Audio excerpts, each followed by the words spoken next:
Zəhra xanım deyir ki, bəlkə də qəhqəhəyəm dodaqlarında sönən. Bəlkə də bir duayam ovuclarından küsən. Bəlkə bir mahnıyam yersiz gözlərini dolduran.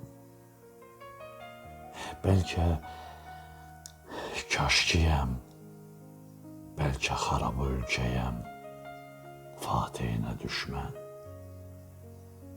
Bəlkə